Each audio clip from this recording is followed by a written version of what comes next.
that the following announcement be made at the beginning of every remote public hearing as follows. Due to the current public health emergency, City Council committees are currently meeting remotely. We are using Microsoft Teams to make these remote hearings possible.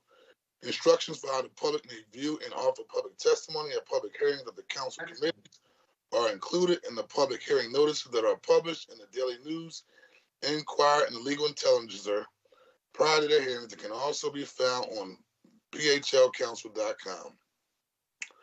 Will the clerk please call the roll to take attendance? Members that are in attendance will indicate they are present when their names are called. Also, please say a few brief words when responding so that your image will be displayed on screen when you speak. Will the clerk please call the roll? Good morning. Chairman Johnson is present. Vice Chair Squilla. Good morning, Mr. Chair and colleagues. Present. Thank you. Councilmember Brooks. Good morning, Mr. Chair. I'm present. Thank you. Councilmember Jones. Councilmember Phillips. Good morning, Mr. Chair, colleagues, and viewing public. Happy to be here. Thank you. And Councilmember Vaughn.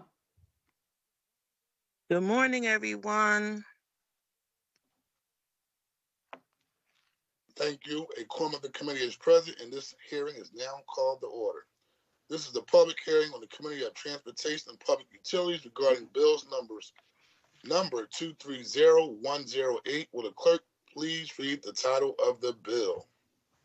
Bill number 230108, authorizing the Procurement Commissioner on behalf of the city to enter into a concession agreement with Slice Wireless Solutions Incorporated for the operation, maintenance, and expansion of a neutral host radio, cellular, and Wi-Fi system and other wireless services under certain terms and conditions.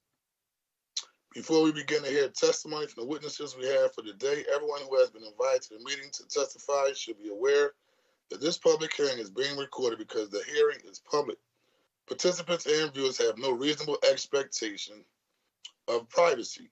By continuing to be in the meeting, you are consenting to being recorded. Additionally, prior to recognizing the members for the questions or comments they have for witnesses, I will note for the record at this time that we will use the chat feature available on Microsoft Teams to allow members to signify that they wish to be recognized. In order to comply with the Sunshine Act, the chat feature must only be used for this purpose. Will the clerk please call the first panel for bill number 230108? Adam Mitchell. Please state your name and title and begin your testimony. Thank you, Chairman Johnson. My name is Adam Mitchell, and I serve as the Deputy Chief Revenue Officer for the Department of Aviation.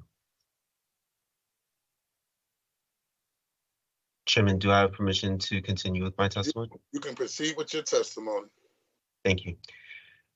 Good morning, Chairman Johnson and members of the Committee on Transportation and Public Utilities. My name is Adam Mitchell, Deputy Chief Revenue Officer for the Department of Aviation, which manages both Philadelphia International Airport, PHL, and Northeast Philadelphia Airport, PNE.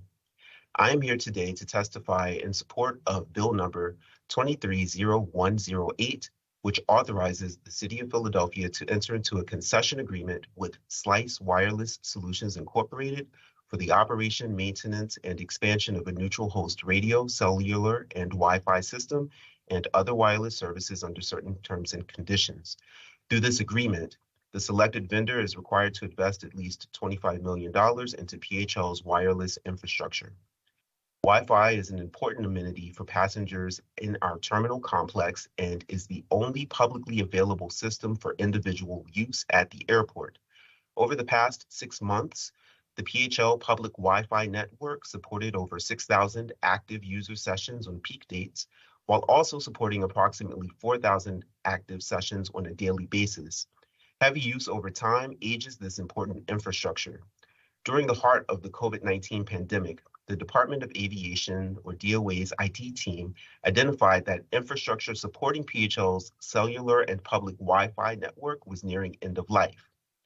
In August 2021, DOA issued an RFP for a vendor to design and manage the cellular and Wi-Fi system at PHL, also referred to as the Distributed Antenna System, or DAS. The RFP required a minimum $25 million capital investment from the vendor, in addition to a concessions payment, which will be paid to the airport monthly for the rights to serve as PHL's neutral host platform. The goals associated with this work include replacing aged systems with new equipment, investing to support the capacity demands of the 5G and 6G environments, accommodating new technology at PHL, such as our smart restrooms, digital and GPS wayfinding, biometric screening, queue management, and other bandwidth-intensive amenities for next-generation guest experience programs. The system is scheduled to be fully launched by early 2026, ensuring that our facility will be fully prepared to support the international and signature events scheduled to occur in the city that year. The City of Philadelphia received 7 responses to this RFP, and a diverse selection committee, which included staff from the Department of Aviation, Office of Information Technology, and Procurement Department, made the award to Slice Wireless Solutions Incorporated in April 2022. As we do with all contracting opportunities, we conducted an open and transparent RFP process in accordance with the city's contracting requirements and best value regulations. I'd like to thank you for the opportunity to present testimony this morning on Bill number 230108, and I kindly ask the committee for a favorable recommendation and that the rules be suspended to allow for first reading at the next session of council. Thank you, Chairman Johnson and committee members. Thank you very much. Any questions or comments from members of the committee?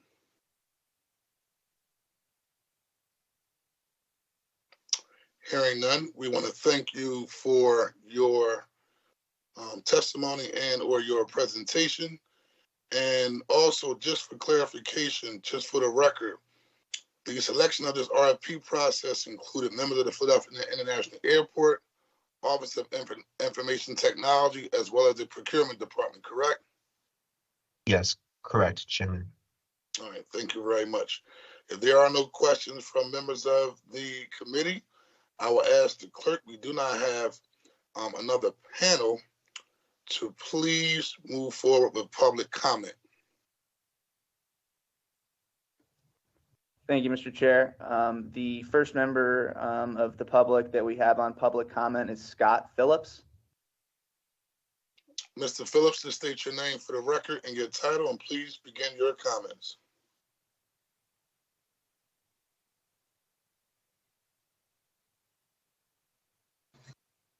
Hello, council support. We need a minute to get them queued up, please.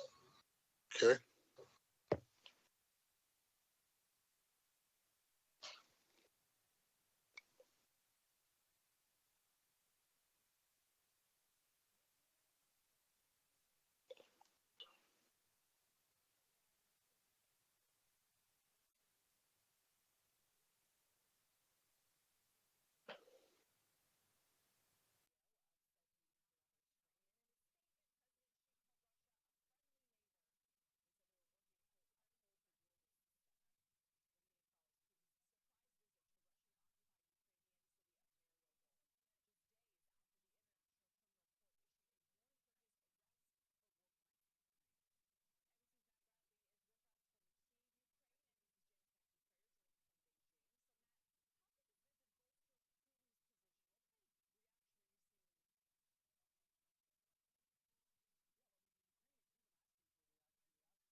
Councilman Jones is present. Thank you. You're welcome. Morning, I got hung up on. Hello? Mr. Phillips? Yes, I'm sorry. I lost the connection. No problem. Mr. Scott Phillips, just please state your name and title for the record, and please begin your public comment. Yes, good morning, Mr. Chairman and members of the council. My name is Scott Phillips. I'm a Vice President of Business Development with Boingo Wireless. We were one of the 7 respondents to this RFP. I appreciate your time this morning. We'll try and keep this brief. Sorry? You can begin, sir. Okay, One very second. good. One second, Mr. Phillips. If anyone on the call isn't providing testimony, please put your phone or your device on mute, please. Yeah, I'm here. I'm getting some instructions from your staff. Can you hear me okay? Yes, I hear you. Yes. Okay, very good. Okay, again, quickly, Scott Phillips, I'm Vice President of Business Development with Boingo Wireless. We were one of the 7 respondents to the RFP process, as was stated. We were actually ranked 2nd in the RFP by a margin of 7%. So we do have some questions as to the reasons for basis of the award. Wanted to make sure it was a clear process, done on a level playing field. I'm sure the city does as well. We've sent a letter over on Friday. I believe each of you should have it, where we documented the concerns. We'll just run through them quickly. So quickly on Boingo. Boingo is the largest operator of DAS and Wi-Fi. So DAS handles indoor cellular phone connections. Wi-Fi, I think we're all familiar with, be that for phones, laptops, et cetera. We've been in business 23 years, operate over 40 U.S. airports. The initial one was Port Authority of New York, New Jersey, which we operate to this day, and they were the first airport DAS and Wi-Fi networks. So in this process, as we've had questions, we first tried to speak to the airport. We reached out with questions. We're not able to get any clarity there. Reached out to procurement as well. And then we did speak with the controller's office, just really to continue to try and get clarity. We understood they were looking into it. Not sure if they conducted an investigation or what their process was, but we've heard nothing from that. So that's what led us to speak to you today. There are really 3 areas of concern that we had. The first was on the financial scoring metric. And without getting answers to the questions, we're working off of limited information. So primarily the notice of award. The city sent out a notice of award last spring, about a year ago. And really based on comments on the notice to award is the questions we have for you. So the first one was on financial scoring. The RFP clearly spelled out the metric would be the concession fee. And the concession fee is defined as the MAG, or minimum annual guarantee. So thereby the award would be based on the guaranteed money. The notice suggested that the award was based upon a maximum concession fee, which was never defined in the RFP. And in fact, the maximum concession fee consisted of guaranteed money, which is the MAG, plus non-guaranteed money, which were projections. The requirement was MAG or percentage of revenue. But this suggests that the award was made upon the MAG plus a projection of how much revenue that might be, which is not guaranteed. And as I've heard from airports before, we bet on MAGs and we pray for revenue shares, but there's no guarantee you're going to get them. It's interesting that the numbers between the 7 respondents, there's a disparity of over 3 times the amount of money from the low at around $7 million to the high at around $25 million. And I will say that we've all been in this business. We're familiar with the other respondents. This business is a pretty mature business at this point in time. So it's driven by revenue of what the carriers, the cellular phone carriers, AT&T, Verizon, T-Mobile will pay to access your system. That's tied to how many passengers you have might use it. So it's a pretty clear and reliable projection of how much revenue might be available. So it just raises a question of how the highest number could be so much higher than the lowest, and was it based on the same metrics? If there's opportunity for a projection to come into play, you can project whatever you choose to project. We certainly keep our projections conservative because after the fact, we don't want to hear that you said X, but you came in with Y. But if in fact there's projections involved, that would seem to be potentially a process flaw, and that what the RFP asked for, the scoring did not work on. Now, I just received a copy of the ordinance, which says that the basis of the award, or certainly the contractual obligation, is to meet the concession fees, which is only the MAG. There's no longer a projected number, but there is a MAG and a percentage. The only other component of financial is that there's a CapEx amount of $25 million required to spend. Boingo met that, and we're sure the other respondents did as well. But I would caution you that spending more money is not necessarily a good thing, because at the end of the day, the money you spend comes out of the revenues you get from the carrier. So normally what we would see is that you're tied to a technical specification, and you have to make sure the system meets technical criteria. And ideally, if you can do that more efficiently, then there's additional revenue to be shared. So that was the first point. And Mr. Chair, I'll just keep going with the other two, or if there's any questions, we'll address them later. Continue. Okay. Sorry? Continue your testimony. Yes, sir. Okay, second item of three, excuse me, ACDBE goals. So airport concessions business development enterprise. We deal with ACDBEs, or disadvantaged business enterprises, in airports, because this is all tied to federal money of when it becomes an ACDBE. The RFP stated a requirement of 10% participation, and Boingo agreed to meet that 10% participation. When the notice to award came out, it stated participation of 7%, which less than the requirement. And as I've just looked at the ordinance, it now states 4%. So the city is, it appears the city would be about to enter into contract for a 4% participation when the requirement was 10. So something's at least inconsistent there, and I'm not sure what type of flaw that constitutes, but just want to make you aware of it. And the last thing, again, gained from the notice were the reasons for selection. 7 respondents in this field. We're all experienced. We've all been at this, some longer than others, some bigger airports, smaller airports, but they're all qualified respondents. What was curious to us, and maybe just an odd choice of words, is that it stated the selected respondent has superior experience, which suggests that they have more experience than anyone else.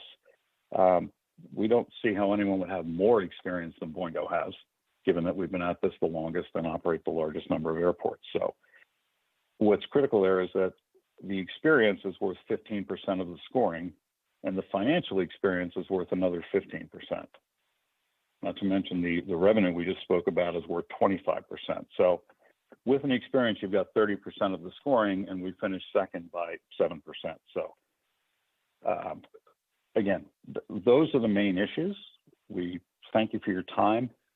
What we've seen in other jurisdictions is if it's determined there's a process flaw, often the RFP process has started over from the beginning. The award gets thrown out, and I know that's not what anyone wants to hear when there's a timeline to get this implemented, but we'd ask you to consider each of the points and respect your decision, and I thank you for your time. Thank you very much for your comment. Any questions or comments from members of the committee? Okay, Mr. Phillips, I just had one question, and because I don't want to dominate the rest of the hearing based upon your perspective and the airport's perspective, and I have reached out to the airport regarding this topic, and the individuals that represent you, your lobbyists as well, on this topic for quite some time. And normally we don't, as a council person, it's not my role to the airport makes their final decision, but nevertheless, there is a process for recourse. In the event, I know you said you reached out to the controller's office, so if there is a follow-up in regards to this actual process, then, and I reached out to them as well. We didn't get any response, but nevertheless, there should be some type of documentation that there is a process going on, and then they'll come forward and say, hey, this process is flawed or not. Same thing with the procurement department as well, who basically is in control of this particular process of granting contracts and so forth. But with this information you do have, I'll continue to review it. I do want to pay attention to that 10% minority participation and how it went down to 4%, because I think that's a disparity in terms of making sure Black and brown people participate in this process. But we will do our due diligence on our end to get a response to the key questions that were raised for the record, and so it could be public that this was a totally transparent process regarding how we move forward. And so that's my response. And thank you for taking time out of your schedule for providing public comment on this particular bill. Right, Mr. Chairman, I appreciate those comments. Again, if our questions have been answered, we wouldn't be here. I just want to add, by nature, Boingo, we're not a litigious company. It's not. We rarely, if ever, have filed a protest. We bid on thousands of RFPs. You win some, you lose some. In the event we've had questions, we've been able to go to the issuing authority and get them resolved quickly. So this is pretty much unprecedented for us to do this. Obviously, we have a vested interest here, and I appreciate your comments, which suggest the city also wants to make sure the process was right. And at the end of the day, you wind up with the right solution. May or may not be us. Understood, but in terms of transparency and fairness in the process, yes, we will do our due diligence and follow up with the we airport. look forward to hearing these specific questions that were raised. And just for the record, we want an official response from the Philadelphia International Airport. Right. Adam, are you still on the call? Yes, Mr. Chairman, I am. Yeah. So, Mr. Mitchell, just matter of fact, while I have you on the call, and I don't want to make this a long, drawn-out process, but for the sake of transparency, do you have a response regarding the 10% minority participation requirement going down to, I think it was told 7, and then now 4, and the reasoning for the drop in those 3 categories? I do, Mr. Chairman, and thank you for the opportunity to respond. I would reference that from the Department of Aviation's perspective, some of the vendors' comments we have a different point of view on in terms of how the RFP requirements were interpreted and what the minimum requirements for the RFP are. We are happy to work with your team to provide more information with respect to the process. I would also refer council members to the letter that the Department of Aviation responded to the vendor's initial protest, which was vetted by the Department of Procurement in June of 2022. At that time, after we investigated the original complaint, we did find through mutual investigation, Department of Aviation and Department of Procurement, that the RFP process was conducted fairly and in accordance with the city's best value regulations. I would note that according to those regulations, there are several factors that the RFP evaluation may consider in addition to the proposed investment and MAG requirements. But I would like to also take an opportunity to specifically reference the question that you asked, Mr. Chairman, about the ACDBE concerns. There was a question raised around the requirements for participation. The first point is that the notice of intent to contract statement that the RFP was issued with the 7% ACDBE goal was a mistake that the procurement department corrected in the public notice of intent to award. The RFP was issued with a 10% ACDBE goal per amendment number 2 of the RFP. That being stated, our ACDBE participation was not a scoring criterion for all of the factors that were listed.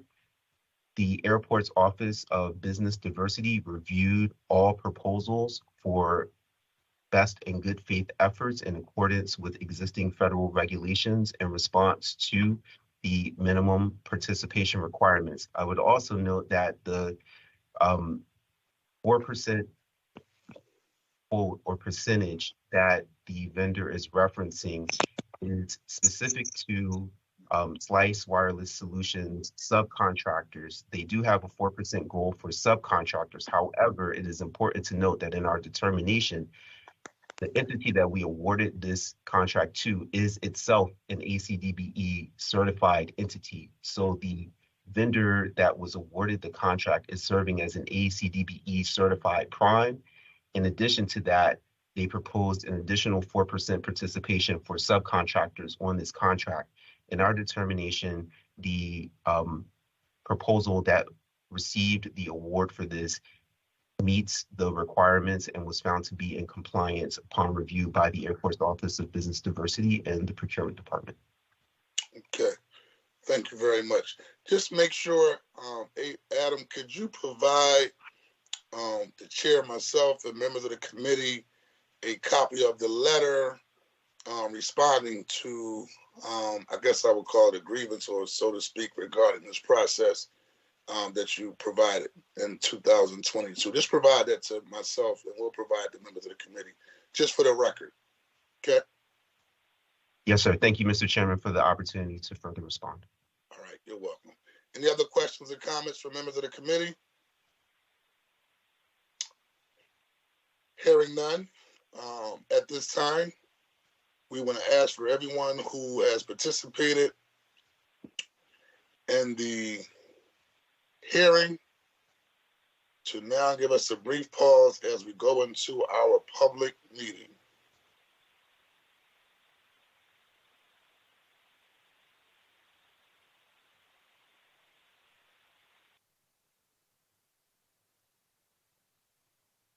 This officially concludes the public hearing of the committee. We will now go into a public meeting to consider action to be taken on the bill before this committee today. Will the clerk please call the roll to take attendance? Members that are in attendance will please indicate they are present when their names are called. Also, please say a few brief words when responding so that your image will be displayed on screen when you speak. Chair Johnson is present. Vice Chair Squilla?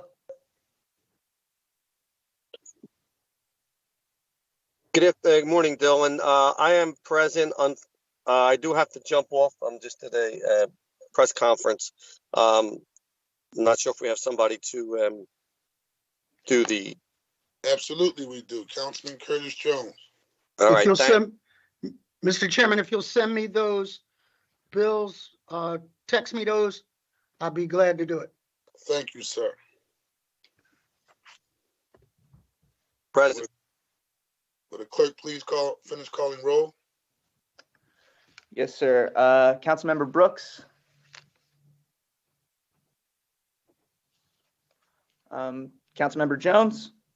I'm present, Mr. Chairman, and members of the committee. Councilmember Phillips?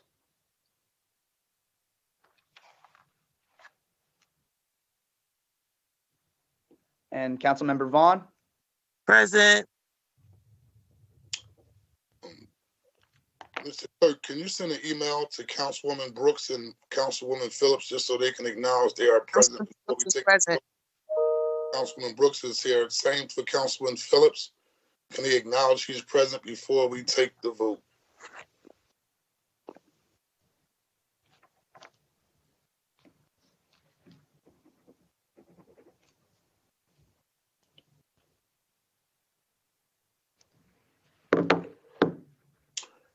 Mr. Clerk, we have a quorum though, correct? Yes, sir. Even with Right. Councilman Squilla stepping off, we have 4. Yep, let's rock and roll. Were we able to provide Councilman Jones a copy of the script? Yes, sir. His staff has it, and I just sent him an email as well. Okay, If you could just text me the resolution or bill numbers, Mr. Chairman, I kind of know the script by heart by now. Yes, sir.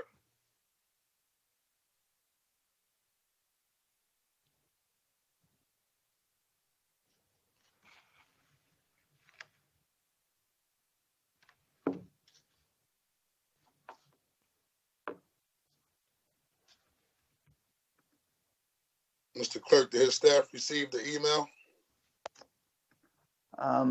Take like Yep. 2 seconds. Yes, sir. But the bill number, council member, is 230108. That's correct. But does he have a copy? Yes, sir. I will confirm that. Councilman Jones? If you'll hold on a second, I'll confirm. Hold on. Thank you for your patience, sir.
I'm ready, Mr. Chairman. Thank you very much, and thanks for your patience. The chair recognizes Councilman Curtis Jones for a motion on bill number 230108. Thank you, Mr. Chairman. I move that bill number 230108 be moved from this committee with a favorable recommendation. Further move that the rules of council be suspended to permit first reading of this bill at our next session of council. Second. The chair notes for the record that Councilwoman Sharon Vaughn seconds the motion. It has been moved and properly seconded that bill number 230108 be reported from this committee with a favorable recommendation, and further move that the rules of council be suspended to permit first reading of this bill at the next session of council. All those in favor of the motion will signify by saying aye. Aye. Aye. Aye. Aye. Opposed? The ayes have it, and the motion carries. I want to thank everybody for taking time out of your schedule and participating in this hearing. If there are no additional remarks, this concludes the business before the Committee on Transportation and Public Utilities today. Thank you very much, and thank you for attendance. Everyone have a good day.